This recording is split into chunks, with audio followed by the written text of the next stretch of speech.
Se você também tá no grupo de pessoas que foi ler Boa Noite Pum Pum achando que ia ser uma história fofa, de um passarinho que ia te contar várias historinhas de niná, e aí quando você viu você tava lá deitado no chão, em posição fetal e chorando que nem um bebê, esse vídeo é especialmente pra você. Eu sou o Jack e no Bentô de hoje eu vou falar sobre o Inyo Asano, o autor por trás dessa e de várias outras obras que vão esbagaçar o seu emocional.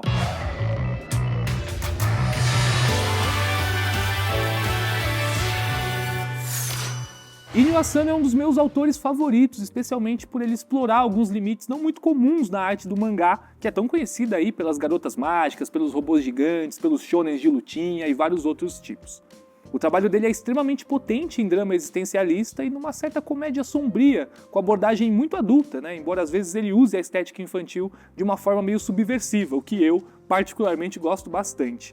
As histórias dele não são, assim, muito histórias de redenção, nem histórias com um arco de personagem muito bem definido. São histórias mais parecidas com a vida real, em que todo mundo está tentando encarar suas dificuldades das formas que consegue. O próprio autor, inclusive, já comentou numa entrevista que ele gosta de escrever sobre pessoas comuns, que ele nunca pensou neles como personagens de um mangá.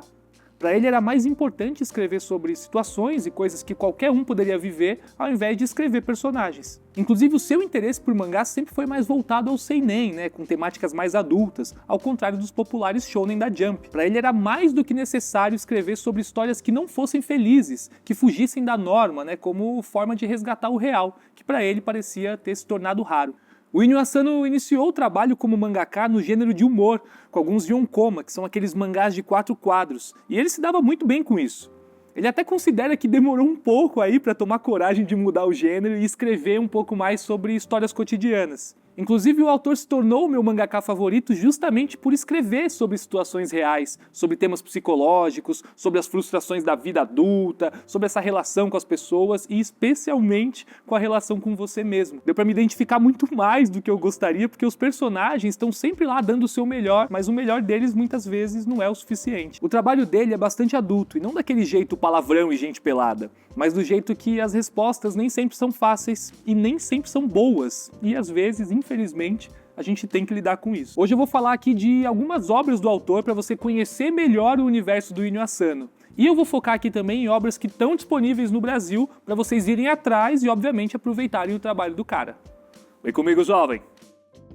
E é óbvio que não tem como a gente começar esse vídeo de um outro jeito senão com Boa Noite Pum Pum, que é considerada a obra-prima do Inyo Asano justamente por condensar toda essa essência de um trabalho muito mais maduro e questionador sobre a nossa existência. Nele a gente acompanha o Pum Pum desde a infância, lá no colégio, até a sua vida adulta e todas as dificuldades que acompanham esse processo de ser adulto, né? O mangá trata sobre temas como depressão, sexualidade, abuso emocional e muita tristeza. Esse foi um mangá que inclusive eu demorei para começar a ler porque todo mundo comentava o quanto ele era pesado, justamente por tratar desses temas que a gente tende a evitar. Quando eu tomei coragem para ler, foi quase que impossível não me identificar, tanto com o protagonista como com os amigos ao redor dele. Então, para mim, foi importante respeitar o meu tempo e ler quando eu me senti mais preparado. Então fica aí a dica para você também. Se você estiver meio zoadinho, espera e lê depois. A maneira com que ele lida com os próprios sentimentos e as inseguranças quando ele é criança, a dificuldade em lidar com o que o aflige, a forma que ele lida com os problemas familiares ao longo de toda a vida, assim, eu acredito que seja bem improvável que o leitor não sinta alguma afinidade com essa obra. Acho que vale eu dizer também que esse se tornou o meu mangá favorito sem sombra de dúvidas, justamente por conversar com esses temas que são tão reais e tão intensos e que todo mundo passa. Então se você tá aí procurando alguma coisa que vai além de personagens lutando e soltando poderzinho, eu te convido a mergulhar pra dentro de si a partir de Pum Pum e eu garanto que vai ser uma experiência transformadora. Boa Noite Pum Pum tem 7 volumes e aqui no Brasil ele foi publicado pela JBC. Você encontra também na internet uma versão para Kindle facilmente. Solanin é outro trabalho do Inyo Asano que eu tenho bastante apreço.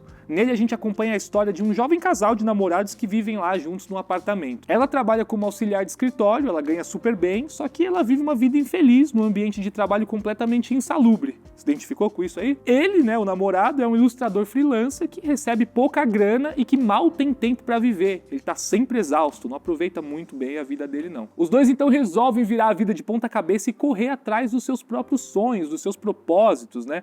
Só que, obviamente, numa perspectiva extremamente realista do que acontece quando você toma uma decisão assim. Porque a gente tá falando do Inyo Asano, né? Então, obviamente, é só tristeza mesmo. O que me fez gostar bastante dessa obra em específico foi ter lido ela justamente quando eu me mudei pro meu apartamento e passei a morar sozinho aqui no centro de São Paulo. Sozinho a gente acaba tendo muito tempo para observar as coisas na gente, né? Especialmente numa situação de pandemia que estamos passando. Dá para pirar, chorar, repensar decisões e principalmente avaliar como e onde a gente está dedicando atenção e esforço nas nossas vidas. Solanin é uma história muito realista sobre a vida cotidiana, de um jeito leve e que convida a gente a olhar para as nossas decisões com um pouquinho mais de carinho. Sei que é difícil, mas ela ajuda. Eu recomendo demais que Solanin seja o primeiro mangá do Inyo Asano para você conhecer o trabalho do autor e sentir a forma como ele aborda os temas cotidianos. Essa história é dividida em 2 volumes e aqui no Brasil foi publicado pela editora LM Pocket. Eu comentei aqui que o Inyo Asano escreve muito bem, né, sobre o cotidiano e sobre essas situações reais da nossa vida, né? Especialmente sobre essas dificuldades e a frustração de se tornar um adulto, que ninguém conta pra gente que é difícil, né? Um ótimo exemplo dessa qualidade no trabalho do autor é What a Wonderful World. O mangá reúne uma coleção de contos que apresenta o dia a dia de jovens que vivem no mesmo bairro lá em Tóquio, mostrando como essa galera enfrenta as dificuldades da vida moderna, os perrengues de cada um de maneira extremamente realista, com muita carga de existencialismo e profundidade sobre as questões da nossa mente. Para mim, pessoalmente, o que chama muita atenção no trabalho do Inyo Asano como um todo é justamente as trocas que ele coloca ali nos personagens, todos muito caracterizados com bastante naturalidade, vivendo os dramas reais e extremamente possíveis. Eu pessoalmente tenho muita dificuldade em entender o que eu mesmo sinto. Então, me identificar com algumas situações colocadas nas obras dele e perceber que eu não estou sozinho acaba me estimulando um pouco a querer trocar experiências e me aceitar um pouco mais também. Eu sinto que eu consigo me conectar com o que ele escreve quase que como uma roda de conversa com pessoas que passam por questões de ansiedade e de depressão também, sabe? Então acho que me ajudou bastante. As obras dele meio que parecem um lembrete de que existe esperança mesmo, sabe? É uma motivação para você não ser tão pessimista. What a Wonderful World foi publicado aqui no Brasil pela editora JBC também em um único volume. Vale muito a pena. Ó, o nome desse mangá aqui é meio complicado de falar, mas vamos lá. Dead Demon Destruction é um dos mais recentes trabalhos do Inyo Asano, eu já até comentei dele aqui outras vezes, já cheguei inclusive a ler alguns capítulos do mangá em live antes mesmo dele ser publicado aqui no Brasil, né? Eu já tinha me apaixonado. Vamos resumir aqui esse mangá para DDD, tá? Ele se passa 3 anos depois de uma chegada de uma nave espacial gigantesca que tá pairando no céu de Tóquio enquanto o governo tenta achar uma solução em conjunto para essa questão alienígena. O mangá tem como protagonista 2 garotas do ensino médio, a Koyama e a Oran, que estão lá vivendo a vida delas nesse mundo em que a ameaça humana parece ser muito maior do que a alienígena. O mangá questiona relações políticas, ele questiona o instinto destrutivo da humanidade, a manipulação de informação e a constante narrativa de que existe uma ameaça externa que sempre parece ser maior do que os problemas internos que a gente escolhe ignorar pra culpar um terceiro, sabe? Essa coisinha que rola bastante. Inclusive, uma coisa que eu gosto muito nos trabalhos do Inyo Asano e que aparece bastante aqui é a escolha dele em utilizar fotografias para compor os fundos dos cenários de quase todas as suas obras. Isso, inclusive, torna a experiência visual muito mais rica em detalhe e também cria uma estética não muito comum que parece trazer a história ainda mais pro mundo real. DDD chegou no Brasil pela editora JBC e ainda tá rolando, então se você tá afim de ler um trabalho do Inyo Asano um pouco mais leve, com bastante humor, vale muito a pena acompanhar esse mangá também. Agora, um outro mangá aqui do autor que eu gostaria muito de comentar é Nijigahara Holograph. Eu já também falei dele outras vezes, até porque ele foi o primeiro trabalho do Inyo Asano que eu li.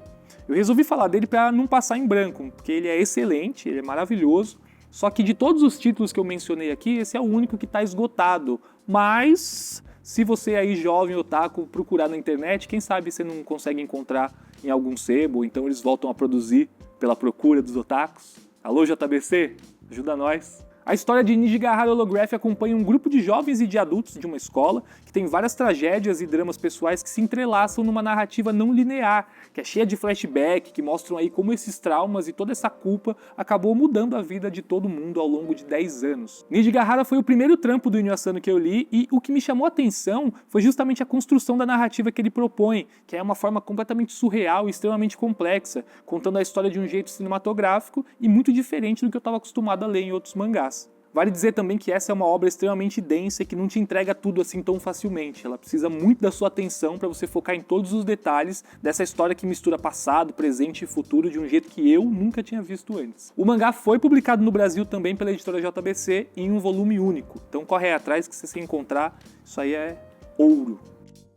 Mas e aí, você gostou de saber um pouco mais sobre o Inyo Asano? Já leu aí alguma obra dele? Comenta aí pra mim o que você achou, o que você leu. Quero saber se você conhece o autor.